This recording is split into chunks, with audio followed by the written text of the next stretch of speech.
Hello et bienvenue sur la chaîne Fille Expat, le podcast qui donne la parole à des femmes inspirantes qui ont fait le choix de tenter une nouvelle vie à l'étranger. Je suis Kelly Barichello et je suis partie seule m'installer aux États-Unis puis au Canada il y a maintenant plus de 10 ans.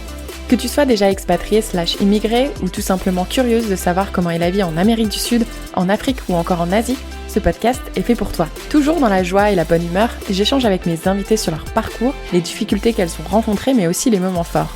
Et comme vous êtes de plus en plus nombreuses à nous écouter en dehors de la France, dans cette saison 6, mes invités et moi, on va te proposer des épisodes quelque peu différents des saisons précédentes afin de te partager certains de nos ressentis ou alors de t'apporter des conseils pour vivre mieux ton aventure. Et si tu souhaites rejoindre les coulisses de Fille Expat, je t'invite à t'abonner au compte Instagram. Le lien se trouve dans la description de cet épisode. Allez, attachez vos ceintures, let's go! Hello et ravie de vous retrouver pour un nouvel épisode où aujourd'hui je tends mon micro à Jalpa. Coucou Jalpa. Salut. Est-ce que tu peux te présenter à toutes celles et ceux qui nous écoutent en nous disant ton âge et la ville d'où tu nous parles actuellement? Alors moi, j'ai 32 ans, bientôt 33, d'ici quelques semaines, et donc je parle de Paris, tout simplement. Voilà, donc elle est à Paris, mais on ne va pas du tout parler de Paris aujourd'hui, Non, puisqu'elle va nous faire voyager à Madagascar. Alors je suis trop contente, c'est une interview que j'ai vraiment appréciée, préparée, parce qu'en fait j'ai appris plein de choses sur Madagascar. Je pensais savoir des choses, mais je ne savais rien. Et un des fun facts que je voulais absolument citer, c'est que la superficie de Madagascar est plus grande que la France. J'imagine que toi tu le savais. Oui, bon, un peu, à peine plus grande quand même, c'est pas... Ouais, effectivement. C'est ça. C'est 544 000 km² pour la France contre 587 000 km² pour Madagascar. Et ce qui m'a aussi surprise, c'est qu'il y a plus de monde à Madagascar qu'en Australie. Mais il y a combien d'habitants en Australie, du coup?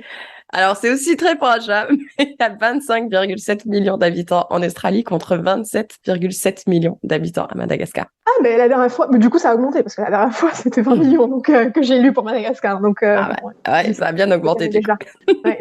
Le monde continue à se reproduire. Voilà, c'est ça.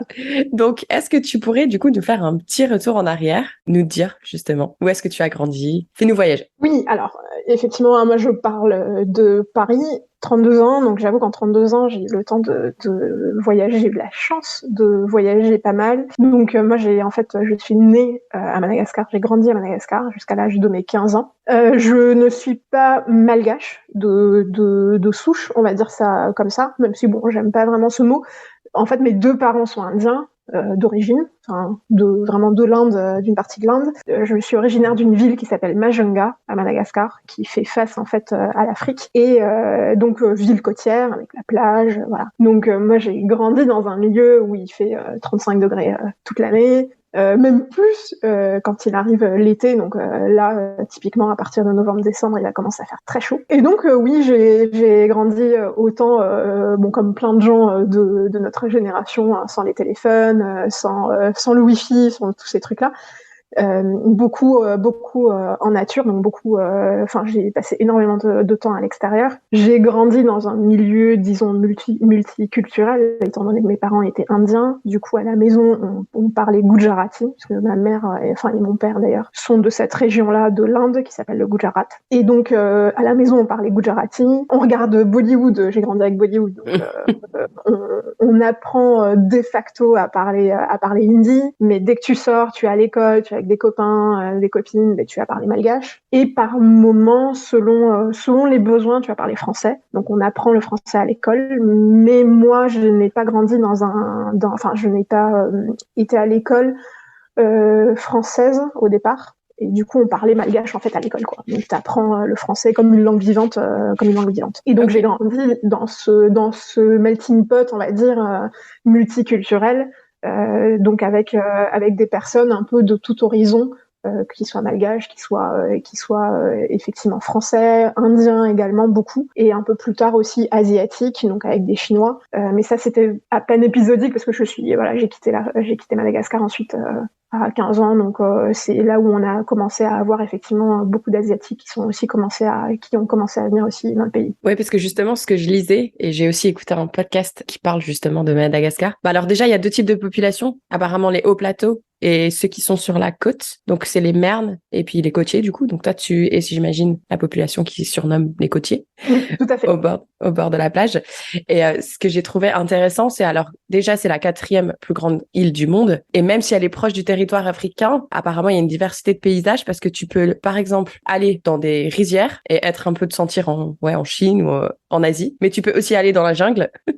Tu peux aller sur des plages blanches. À un moment donné, j'ai même entendu parler que tu pouvais te retrouver au Far West américain parce qu'apparemment, il y a des populations qui cherchent des émeraudes, des choses comme ça. Et j'ai trouvé ça trop intéressant, en fait, de me dire, en fait, tu voyages dans Madagascar, mais tu as l'impression de voyager dans plusieurs pays parce que du coup, il y a différentes influences. Et aussi, ce qui m'a surprise dans ce que j'ai lu, c'est qu'il y a même une influence russe parce que du coup, il y en a qui sont partis faire leurs études dans l'ancienne URSS. Donc, je sais pas si toi, t'as vécu ça ou moi, pas. c'est la première fois que j'entends ça, donc c'est possible. C'est vrai? C'est pas tout sur mon pays, mais c'est peut-être possible, effectivement. Ouais, donc ça m'a un petit peu surprise, mais voilà. Donc du coup, tu grandis à Madagascar, loin des téléphones, sur une Oui. plage de sable blanc. C'est exactement ça. Et donc là où tu as raison, c'est qu'effectivement, il y a en fait différentes populations. En fait, comme dans plein de pays d'Afrique, tu vas avoir ça. Il y a des cultures différentes, légèrement différentes, en tout cas chez nous. D'une part, si tu es sur les côtes, si tu es effectivement dans les collines, dans les montagnes ou dans le sud de l'île, typiquement. Après, tu as aussi effectivement des différences, comme tu dis, géographiques pures et simples. Il faut savoir qu'effectivement, Madagascar, c'est un pays qui est à peine plus grand que la France, mais en termes c'est extrêmement diversifié. Et aussi, lorsque on voyage à Madagascar, on a l'impression que c'est immense.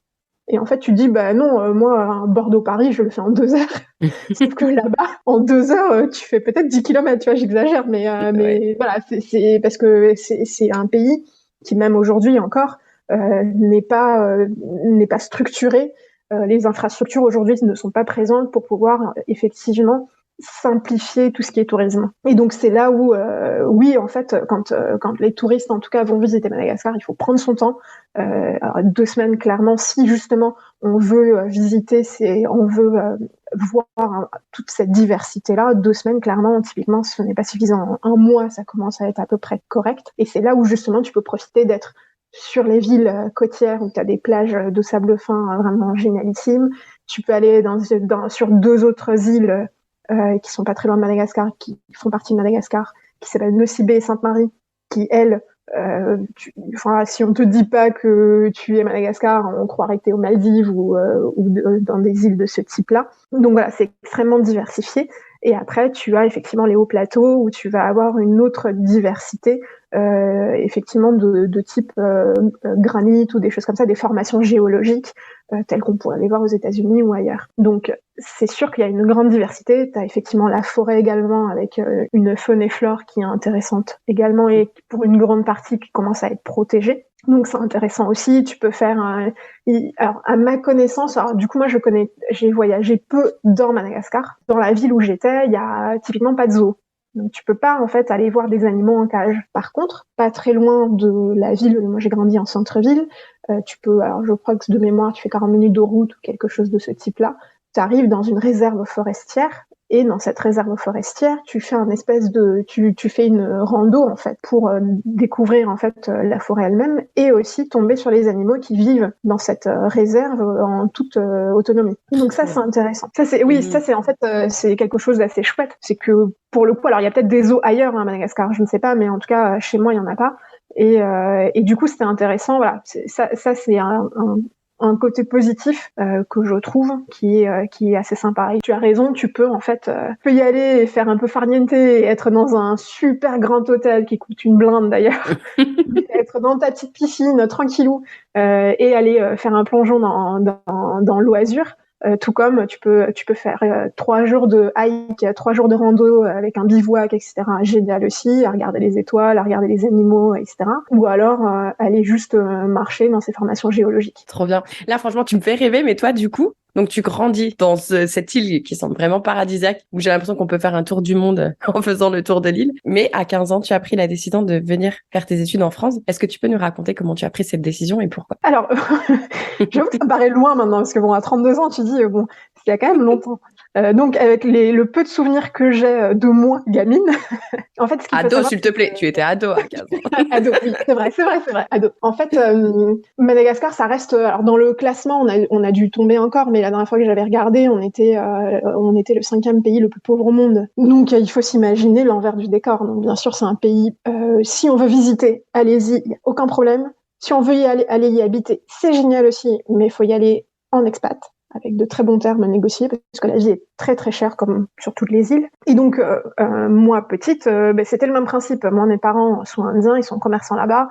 On est 3, donc moi je suis la cadette de la fratrie. Et du coup voilà, moi j'allais à l'école en fait dans cette ville à Majunga, donc je suis allée à l'école malgache, disons dans le système malgache éducatif jusqu'à à mes 11-12 ans je crois. Et en fait pour X raisons, je m'y plaisais plus. Et donc j'avais dit à mon père, je voudrais bien aller au collège français. La raison principale que je peux avancer, c'est que ce qui me plaisait dans l'école française, c'est le côté laïque. Et donc moi ça m'intéressait vraiment, et j'avais pas envie d'évoluer dans un système où on te rappelle sans cesse que en fait t'es pas vraiment malgache de souche, et du coup t'es pas de là quoi. Et donc moi c'était quelque chose qui m'avait énormément déplu en fait sur les fins d'année que j'avais fait en fait dans le système malgache. Et donc mon père m'a entendu et il m'a mis dans le système français. Donc j'étais au collège français. Et évidemment au collège français qui pour nous coûte une blinde parce qu'on n'est pas français. Et donc ce collège, par définition c'était un collège, donc il n'y avait pas de lycée. Et donc si tu voulais continuer, il fallait aller à la capitale où il y avait un lycée français. Il y en a 2, pardon. Il y en a un effectivement à Tananarive, et il y en a un autre à Diego Suarez, qui est une ville au nord de Madagascar. Et du coup moi, la question s'est posée, que fais-je? Est-ce que du coup on va plutôt,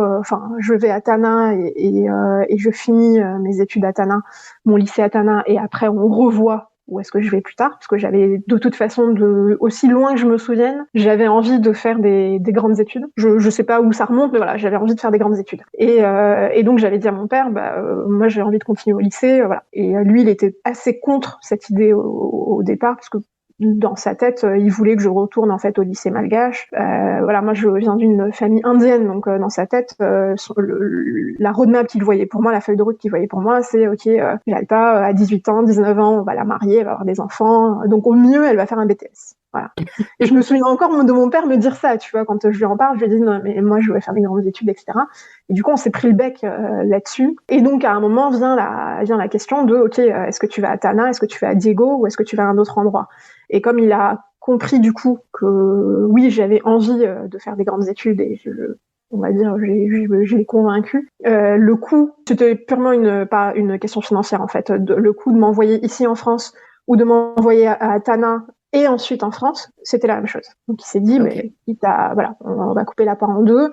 On va directement l'envoyer en France. Et donc c'est ce qui a fait que du coup je me retrouve à 15 ans à quitter en fait Madagascar pour venir en France. Mais voilà, c'est une bataille entre mon père et moi qui dure en fait quelques semaines quand même facilement. Ma mère, elle était pour le coup assez, elle était de mon côté, mais avec mon père, oui, ça a duré, voilà. Le travail fut un peu plus long. Moi, j'ai manqué de rien pour le coup. Alors certes, c'est un pays qui est extrêmement pauvre, mais franchement, à Madagascar, personnellement, je n'ai manqué de rien en grandissant. J'ai toujours eu ce que je voulais. Enfin, après voilà, on a toujours vécu, tu vois, on n'a pas vécu dans l'abondance, on a vécu dans une culture qui est très différente de la culture européenne, où on fêtait effectivement les anniversaires, mais t'as pas toute cette notion de cadeau, on fête pas Noël, t'as pas tous ces trucs-là. Alors aujourd'hui, ça y est, tu vois, mais moi quand j'étais petite, les gens, on n'avait pas assez de pouvoir d'achat pour faire tout ça. Et aujourd'hui, maintenant, c'est ancré. Tout le monde, c'est devenu une fête culturelle au-delà d'une fête chrétienne, et tout le monde fête ça. Tout le monde fait ce côté repas, cadeau, etc.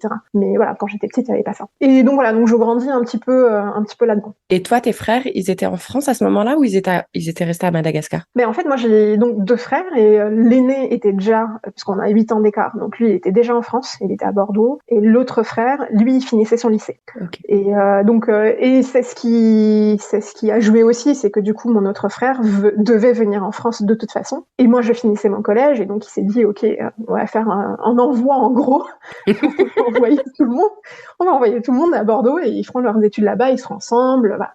Donc effectivement, en plus, je ne pars pas, étant donné que Madagascar, c'est une ancienne colonie française, Ils ont eu leur indépendance, on a eu l'indépendance en 1960 et on reste en fait comme plein de colonies françaises, d'anciennes colonies françaises, il y a un fort lien avec la France. Et donc un des liens, c'est celui-là aussi, c'est que à partir du moment où tu veux faire des études supérieures, en fait, il faudra que tu quittes en fait Madagascar. Donc nous à l'époque, quand on était petits, l'exutoire c'était la France ou l'Inde.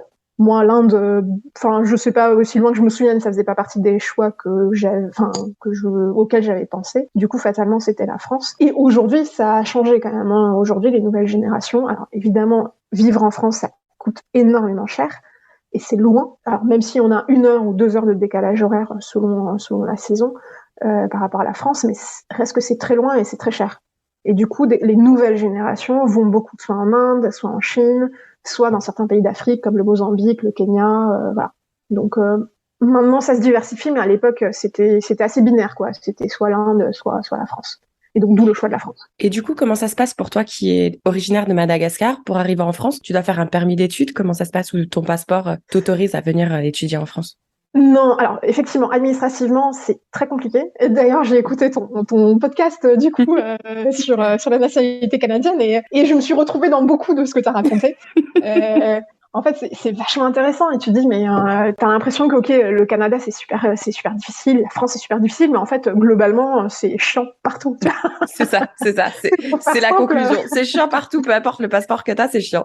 Exactement. Et du coup, moi, à 15 ans, c'est très compliqué. Hein. Donc, effectivement, pour avoir des visas de mineurs, c'est quasiment impossible. Et en fait, moi, j'étais, disons que la principale du collège était, en fait, une proche de mon père. C'est une amie, en fait, de mon père. Et quand on a voulu me passer du système malgache au système français, j'ai dû passer des entretiens, en fait, des entretiens, si on peut appeler ça comme ça, avec elle quand j'étais petite. Et du coup, on a dû quand même la convaincre. Je crois que j'avais aussi passé un espèce de petit test. Je vais pas dire un concours, mais un petit test, un truc comme ça.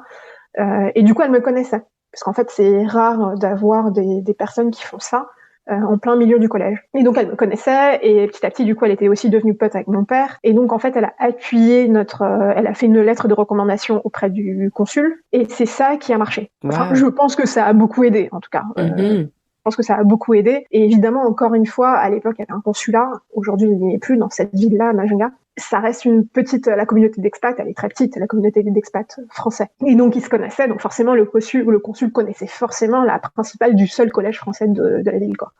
Et donc, je pense que ça a beaucoup aidé. Et c'est ce qui a fait que j'ai pu obtenir un visa de mineur. Et ce visa, il dure 1 an. Et au bout d'1 an, il faut que tu le renouvelles, mais tu peux le renouveler ici.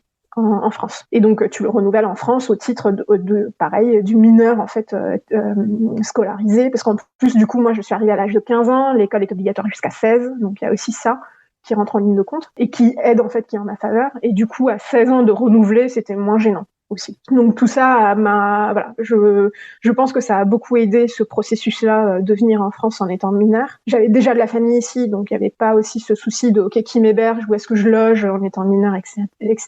Donc ça c'était vu. Et donc ça jusqu'à mes 18 ans. Et après à partir de mes 18 ans, c'est un titre de séjour comme ces milliers d'étrangers qui viennent en France, un titre de séjour au titre en fait des grandes études, enfin des études que tu fais dans le pays, quoi. Et est-ce que tu te souviens, à 15 ans, de prendre l'avion et de partir en France et de ta réaction quand t'es arrivée? Ah, excellent. Franchement, non. Une bonne question. Franchement, non. Je me souviens pas. Je me souviens pas de l'arrivée non plus. Mais c'est que ça t'a pas traumatisé, c'est une bonne chose. Non, en fait, alors, le même été, moi, du coup, je me souviens pas de l'arrivée en France, mais je me souviens de me retrouver, en fait, dans ma chambre chez mon oncle, parce que du coup, c'est mon oncle qui me logeait à Bordeaux. Et le aussi loin que je me souvienne, qui m'avait marqué à ce moment-là, c'est d'être dans une chambre, de faire la sieste à 14h, de pouvoir avoir une chambre, déjà, à moi, que il y avait une fenêtre et du coup tu pouvais la pièce en fait elle pouvait être dans le noir complet à 14h, chose qui chez moi était impossible, et le silence, d'entendre le silence. Ça c'est quelque chose qui m'avait extrêmement marqué aussi, et le silence qui sur le moment est presque angoissant parce que du coup moi j'ai jamais vécu ça, tu vois. T'as toujours alors moi j'ai grandi en ville, Donc t'as toujours du trafic que t'entends les gens, t'entends les klaxons. Si c'est pas ça, t'entends les gens parler, t'entends les insectes, enfin tu vois les animaux, enfin les chiens qui vont aboyer, les chiens errants qui aboient, enfin tous ces trucs là. Là tu te dis mais attends, 14h, il se passe rien, enfin il y a un truc qui va pas, tu vois. Tu vois, c'est marrant parce que quand je suis arrivée aux États-Unis, et c'est là où j'ai découvert qu'il n'y avait pas de volet, tu vois. Et les trucs qu'on a acquis en France, tu vois, bah ouais, il y a pas de volet, bah au Canada non plus d'ailleurs, ils utilisent des rideaux. Mais du coup, t'es jamais dans le noir total en fait. Et c'est vrai que du coup, bah quand il fait jour, bah je me réveille systématiquement. Et c'est bien que tu le rappelles en fait parce qu'en France, on prend ça pour acquis. Mais non, c'est pas partout qu'il y a des volets et qu'il y a du silence. Ouais, et effectivement, tu m'apprends un truc du coup. Ouais, bon là-bas il y avait quand même des volets, mais en fait c'est tellement mal. Enfin, c'est tellement mal. En tout cas chez moi c'était mal construit. Enfin, c'est pas que c'est mal construit, mais c'est construit différemment. Et du coup en plus on vit au rythme du jour, tu vois. À 7h il fait grand soleil, la vie démarre à 7h, à 18h elle s'arrête. Enfin, tu vis au rythme du soleil. Donc là te dire à 14h je veux que la pièce elle soit dans le noir complet. Bon, pas voilà, c'est pourquoi tu veux le noir complet à 14h dans une pièce, tu vois. Enfin, c'est pas que ça quoi. La sieste c'est sacré. C'est ça. Trop bien. Super. Donc maintenant, tu découvres le noir, tu découvres le silence, tu fais tes études en France et ensuite, qu'est-ce qui se passe? Oui, alors du coup, effectivement, je fais mon lycée donc à Bordeaux, je fais mes études, j'ai fait une prépa, bon ça a pas trop marché pour X raisons, je suis tombée malade, du coup je suis partie à la fac, donc j'ai fini la fac et donc tout ce temps-là, dans ma tête, je me dis, il y a tout un processus qui se met en place de qui tu es. Après, voilà, c'est aussi une période où tu te construis. Du coup, t'essayes de savoir où est-ce que je vais, qu'est-ce que j'ai envie de faire, etc. Parce que, en plus, toi, tu t'es construit, mais loin de tes parents, du coup. Mais tout à fait, ouais, moi je me suis, voilà, encore une fois, moi j'arrive en France, j'ai 15 ans, alors du coup, oui, il y a mes frères, mais en fait, ils vivent aussi leur vie, tu vois. Enfin, l'aîné, lui, il avait une copine, mais d'ailleurs, il s'est marié il y a 2 semaines avec la même nana, une belle histoire. Mon autre frère, du coup, lui, il avait 19 ans, tu vois, donc pareil, il fait sa vie, il découvre la fac de son côté, voilà. Donc, j'avoue que en fait, les premières années au lycée fut quand même compliqué. Alors, je parlais déjà français, donc c'était pas nouveau, mais évidemment, tu as besoin d'un temps d'adaptation en arrivant en France parce que tu le parles le français, mais tu le parles pas au quotidien. Plus il y a des mots, hein, évidemment, moi je suis à Bordeaux, donc t'as les quelques mots bordelais qui sont gavés présents. Du coup, tu te dis, mais bon, ok, il faut que j'apprenne tout ça, voilà. Et puis même en termes d'intégration, parce que au lycée, voilà, t'as pas d'amis, t'as personne, tout le monde te regarde un peu, tu vois. Il y a des personnes qui sont bienveillantes, il y a d'autres personnes qui te regardent un peu de loin en mode, enfin, je sais pas quoi faire, tu vois. Mm-hmm. On n'a aucune référence culturelle commune. Je suis nulle en musique, je suis toujours nulle aussi, tout aussi nulle en musique aujourd'hui, en cinématographie. Enfin, tu vois, il y a très peu de choses en commun sur lesquelles tu peux t'accrocher avec les gens. Et du coup, ça, heureusement, bon, ça reste le lycée. Au bout d'un moment, les gens, ils apprennent à te connaître malgré eux, malgré toi. Et donc, tu lis des amitiés, tu vois. Mais ça, je me souviens, ça a pris facilement 1 an, tu vois. Et le rythme du travail, le fait que t'as pas tes parents, donc tu rentres le soir, mais tu fais à manger. Des fois, c'est mes frères qui faisaient à manger. Tu fais le ménage. Enfin, tu as une vie d'adulte en fait. On rêve tous d'avoir cette vie-là à 15 ans, mais je te jure que c'est compliqué en fait. Au départ, quand on te lance dans un truc comme ça, c'était difficile. Plus l'hiver, parce que du coup, c'était le premier hiver que je passais. Ah. Bah oui, plus l'hiver. Ça, c'était très dur aussi. Il faut que tu t'habilles, il faut que voilà, ton métabolisme change complètement en fait. Ça, c'était les 6 mois, les premiers 6 mois, ils étaient très compliqués. Et au-delà de ça, qu'est-ce que je peux dire d'autre? Après, il y a forcément tout ce qui est administratif. Mes frères m'aidaient un peu là-dessus, mais j'étais quand même très autonome, donc tu sais, aller à la préfecture, tous ces trucs-là, c'est moi qui les faisais, quoi. Oh là là. Donc moi, mes frères, ils géraient beaucoup, surtout la partie financière, donc payer les loyers, les factures, tous ces trucs-là, c'était eux. Mais après, au quotidien, tu vois, c'était un peu moi, quoi, qui m'autogérait. Donc là-dessus, ouais, à 15 ans, c'est quand même compliqué. Après, t'as les vacances aussi, la notion de vacances. Ça, je pense que c'est pas propre qu'à Madagascar, c'est propre à tous les pays qui ne sont pas des pays développés. C'est que cette notion de vacances, elle est nouvelle aussi. Moi, quand j'étais en vacances à Madagascar, en fait, j'aidais mon père dans son magasin, enfin dans notre magasin. Donc je bossais. Je bossais soit avec lui, soit j'apprenais à faire la cuisine avec ma mère parce que famille patriarcale oblige. Quand t'es petite fille, il faut que tu apprennes à bien faire à manger, comme ça quand tu seras chez tes beaux-parents, tu feras bien à manger à ton mari et les beaux-parents. Donc j'apprenais, tu vois, à faire à manger. Donc tous ces trucs-là, tu vois, enfin du coup, ça restait du boulot différent quand j'étais en vacances, mais ça restait du travail. Et là, de venir en France et de te dire, mais mince, en fait, j'ai du temps pour moi. C'était une notion totalement nouvelle. Et surtout, tu dis, ouais, ok, cool. Je fais quoi maintenant, tu vois? Toi, tes parents, ils continuent à bosser parce qu'ils continuent à t'envoyer de l'argent, puisque bon, ils ont 3 gamins à élever en France, alors que eux, ils gagnent leur vie dans une devise qui vaut rien en fait, comparativement à l'euro. Donc, il y avait aussi ce côté de dire, attends, mince, moi, je suis en vacances, mais eux, ils bossent, donc tu te sens un peu mal. Bon, ça dure un an, tu vois. L'année d'après, t'es très contente d'avoir des vacances. Hein. Et d'ailleurs, t'en manques après. Donc, c'est clair. Donc ouais, la première année, je suis assez compliquée. Et après, voilà, les amis que tu te fais au lycée, tu t'apprends à avoir une vie un peu à la française, quoi. Tu as tes activités, tu sors, voilà. Tu fais la fête. Tu fais la fête. Bon, moi, j'ai commencé à faire la fête tard quand même, en plus à la fac pour le coup. Mais ouais, c'est vrai qu'il y a ça. Et aussi pour parler de différences culturelles, ce qui est frappant, là du coup, je fais un petit aparté en fait.